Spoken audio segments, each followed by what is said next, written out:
Hello students, स्वागत है हमारे चैनल बीएससी एजुकेशन लेक्चर्स में। तो आज हम आप लोगों के लिए बताएंगे BSc second year math first paper के इम्पॉर्टेंट क्वेश्चन, ठीक है, यूनिट 5 के। तो वीडियो शुरू करने से पहले हमारे चैनल को सब्सक्राइब करें एंड वीडियोस पसंद आए तो लाइक शेयर एंड कमेंट जरूर करिएगा।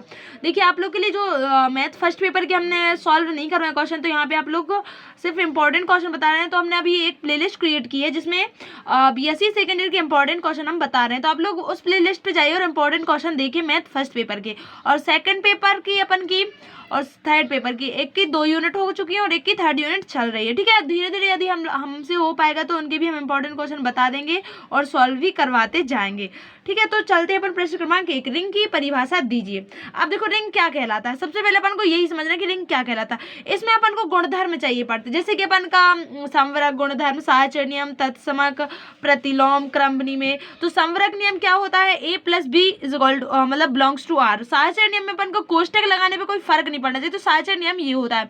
और आप लोग ये पहले पढ़ भी चुके, तो आप लोग के लिए ये आ जाएगा, ठीक है।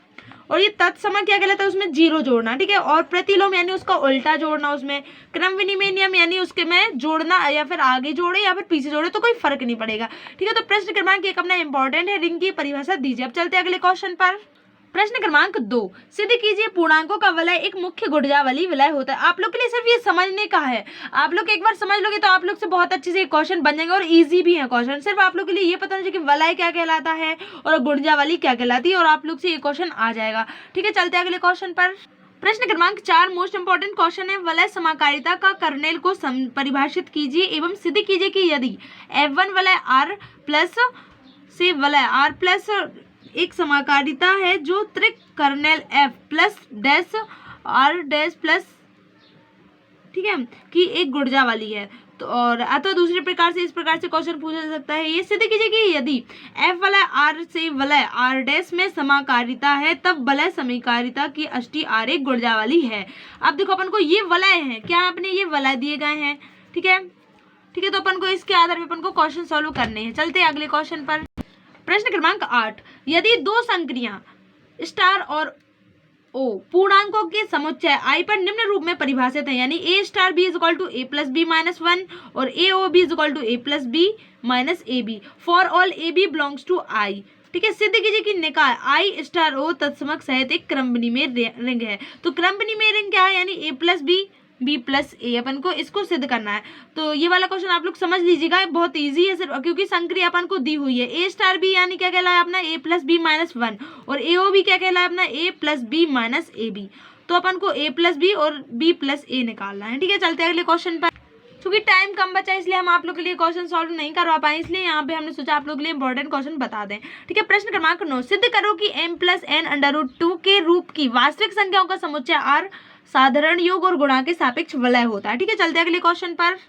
प्रश्न क्रमांक 10, यदि R एक रिंग इस प्रकार है कि A² = A for all A belongs to R, तो सिद्ध कीजिए कि A + A = 0 for all A belongs to R, अर्थात रिंग R का प्रत्येक अवयव स्वयं का प्रतिलोम होता है, ठीक है। ये इंपॉर्टेंट क्वेश्चन है। चलते हैं अगले क्वेश्चन पर।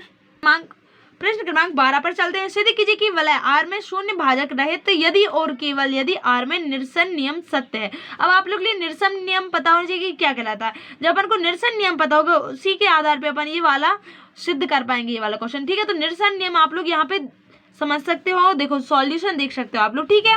तो चलते अगले क्वेश्चन पर। देखो, अब इसमें यदि और केवल यदि दिया है, यानी कि इसमें कौन कौन सी 2 कंडीशन होगी, एक प्रतिबंध आवश्यक है और प्रतिबंध पर्याप्त है। जहां कहीं भी आप लोग के लिए यदि और केवल यदि देखे, वहां पे आप लोग के लिए 2 कंडीशन रखनी है, एक प्रतिबंध आवश्यक और दूसरा प्रतिबंध पर्याप्त है। जैसे कि यहाँ पे अपन का एक विलोम भी लिया गया है और इसका प्रतिलोम भी, यानी कि सीधा सीधा भी लिया गया फिर उसका विलोम भी, यानी कि ये अपना प्रतिबंध आवश्यक है और दूसरी कंडीशन प्रतिबंध पर्याप्त है, ठीक है। चलते अगले क्वेश्चन पर। प्रश्न क्रमांक 13, सिद्ध कीजिए कि 2 उपवलयों का सर्वनिष्ठ उपवलय होता है। देखिए, आप लोग देख सकते हैं ये बहुत बार क्वेश्चन पेपर में पूछा गया है। आप लोग के लिए ज्यादा वही क्वेश्चन सॉल्व करने जो कि पिछले क्वेश्चन पेपर में पूछे गए हैं, क्योंकि उन्हीं के आधार पे अपन को आगे क्वेश्चन पेपर बनाए जाते हैं, ठीक है। थोड़ी बहुत आपको चेंज हो सकता है कि कोई और क्वेश्चन दे दें, लेकिन जो वास्तव में जो पहले क्वेश्चन पेपर में आ चुके होते हैं वही क्वेश्चन ज्यादातर बार बार पूछते हैं, ठीक है। चलते अगले क्वेश्चन पर। अब देखो, प्रश्न क्रमांक 14, आप लोग समाकारिता का मूलभूत प्रमेय यूनिट फर्स्ट या सेकंड में कर चुके हो। तो यहाँ पे लेकिन अपन का रिंग है, यानी कि अपन को एक वलय लेना है, ठीक है। तो ये भी इंपॉर्टेंट क्वेश्चन है। रिंग समाकारिता की मूलभूत प्रमेय कथन लिखकर सिद्ध कीजिए। चलते हैं अगले क्वेश्चन पर।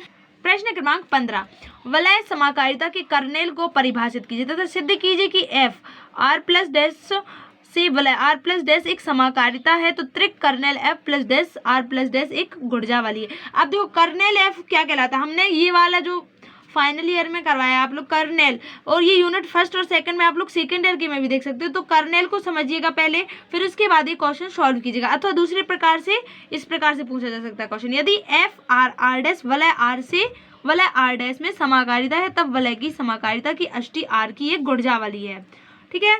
तो ये भी बहुत बार क्वेश्चन पेपर में पूछा गया, तो आप लोग के लिए ये क्वेश्चन भी करना। चलते हैं अगले क्वेश्चन पर।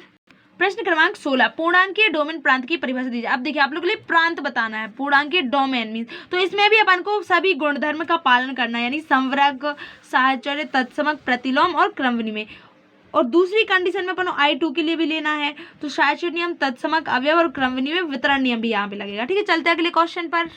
प्रश्न क्रमांक 19, सिद्ध कीजिए कि a plus B under root 2 रूप के सभी वास्तविक संख्याओं का समुच्चय I अंडर रूट 2 जहाँ a तथा b पूर्णांक है, साधारण योग व गुणन के सापेक्ष एक पूर्णांक के प्रांत है। अब देखो आप लोग के लिए पूर्णांक के प्रांत की क्या पता होनी चाहिए, कंडीशन की इसमें कौन कौन सी है, वो कंडीशन लागू करनी है। आप लोग के लिए यदि कंडीशन लागू हो जाएंगी तो आप लोग का ये क्वेश्चन सॉल्व हो, यानी तत्समक, अवयव, संवरक नियम का पालन करता है, ये सब गुणधर्म अपन को यहाँ पे सिद्ध करने होते हैं।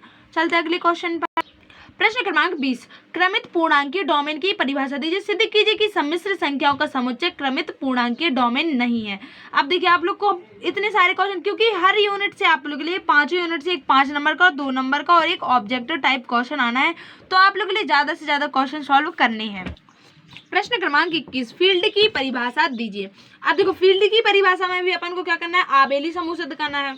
तो आबेली समूह की एक कंडीशन, वो फील्ड की परिभाषा में भी आप लोग के लिए संवरक, साहचर्य, तत्समक, यही गुणधर्म आप लोग के लिए लागू करने हैं। अब देखो सबसे ज्यादा अपन का जो फर्स्ट पेपर है अपना सेकंड ईयर का, उसमें ज्यादातर यही पूछा गया है कि कौन सी कंडीशन है अपन की, संवरक कंडीशन, साहचर्य, क्रम विनिमय नियम, ये सभी कुछ इन्हीं कंडीशन के आधार पर अपन का फर्स्ट पेपर बना हुआ है। तो ज्यादातर आप लोग की जैसे फील्ड की परिभाषा आ जाए तो आप लोग ये थोड़ी बहुत पढ़ के जा सकते हो और आप लोग लिख के भी आ सकते हो, क्योंकि ज्यादातर यही क्वेश्चन है अपने, ठीक है। चलते हैं अगले क्वेश्चन पर। प्रश्न क्रमांक 22, सिद्ध कीजिए कि प्रत्येक क्षेत्र अनिवार्यतः एक पूर्णांकीय डोमेन होता है परंतु विलोम सदैव सत्य नहीं है। अगले क्वेश्चन पर चलते हैं। प्रश्न क्रमांक 24, सिद्ध कीजिए कि प्रत्येक परिमित पूर्णांकीय डोमेन एक फील्ड होता है। इंपॉर्टेंट क्वेश्चन आप लोग ये जरूर सॉल्व करके जाइएगा, ठीक है। अथवा में अपना सिद्ध कीजिए कि शून्य भाजक रहित एक परिमित क्रम विनिमय रिंग एक फील्ड होता है। या तो इस प्रकार से पूछा जा सकता है क्वेश्चन, या तो इस प्रकार से, ज्यादातर अपन को इस प्रकार से पूछा गया क्वेश्चन, ठीक है। तो ये वाला क्वेश्चन भी आप लोग के लिए जरूर सॉल्व करना है, ठीक है। वीडियो पसंद आए तो अपने दोस्तों के साथ शेयर जरूर करें। Thank you.